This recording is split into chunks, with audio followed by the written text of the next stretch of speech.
Friends, welcome back to YouTube channel. അപ്പോൾ guys, ഇന്ന് നമ്മൾ വാഴച്ചുണ്ടും പയറും കൊണ്ടൊരു തോരൻ ഉണ്ടാക്കാൻ പോവുകയാണ്. അടിയിൽ കാണുന്നത് വാഴച്ചുണ്ടും മുകളിലിരിക്കുന്നത് പയറുമാണ്. പയറും അമ്മ വേവിച്ച് വെച്ചിട്ടുണ്ട്. നമുക്കത് എങ്ങനെ ഉണ്ടാക്കുന്നതെന്ന് കാണാം. നമുക്ക് ആദ്യം വെളിച്ചെണ്ണ അടുപ്പത്ത് വെച്ചു, കടുക് ഇടുന്നു. കടുക് പൊട്ടിക്കഴിയുമ്പോൾ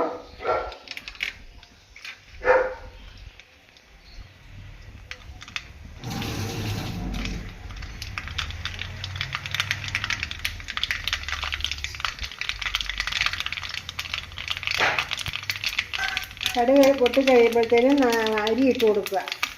നല്ല ടേസ്റ്റാണ് അരി ഇട്ടാൽ. ഉള്ളി അരിഞ്ഞിടുക.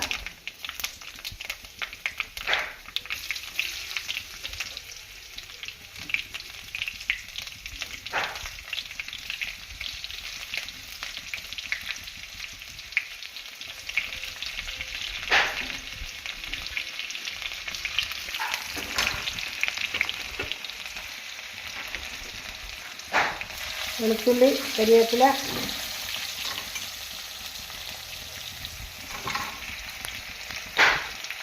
മഞ്ഞൾപ്പൊടി, മഞ്ഞൾപ്പൊടി, മുളക് പൊടി, 2 ജീരകം, ഉപ്പ്, ഇത്രയും സാധനം ഇട്ട് നമ്മൾ ചതച്ച് വാരി കരിവേപ്പില.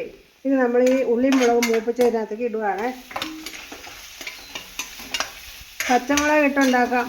എനിക്ക് ചുവന്ന മുളക് ഇടുന്നതാണ് ഇഷ്ടം. പയറും ഇതും കൂടെ ഉള്ളതുകൊണ്ട്. പയറും വാഴച്ചുണ്ടും കൂടെ. പയർ വേവിച്ച് വെച്ചേക്കണ വാഴച്ചുണ്ടും അതെ. ഇനി നമുക്കതിലേക്ക് ഇടുക. ഉപ്പിട്ട് പയർ വേവിച്ചേക്കണ.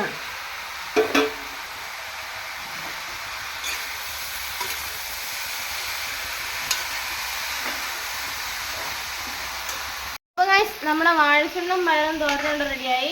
നമുക്കിത് സെർവ് ചെയ്യാം. അപ്പം ഗൈസ്, നമ്മുടെ പയറും വാഴച്ചുണ്ടും തോരനും ഇവിടെ റെഡി ആയിട്ടുണ്ട്. എല്ലാവരും മറക്കാണ്ട് ട്രൈ ചെയ്യണം. പിന്നെ നമ്മുടെ ചാനൽ എല്ലാവരും മറക്കാണ്ട് ലൈക്ക് ചെയ്യണം, ഷെയർ ചെയ്യണം, സബ്സ്ക്രൈബ് ചെയ്യണം. അപ്പോൾ നമുക്ക് വീണ്ടും ഒരു വീഡിയോ ആയിട്ട് കാണാം. Bye bye.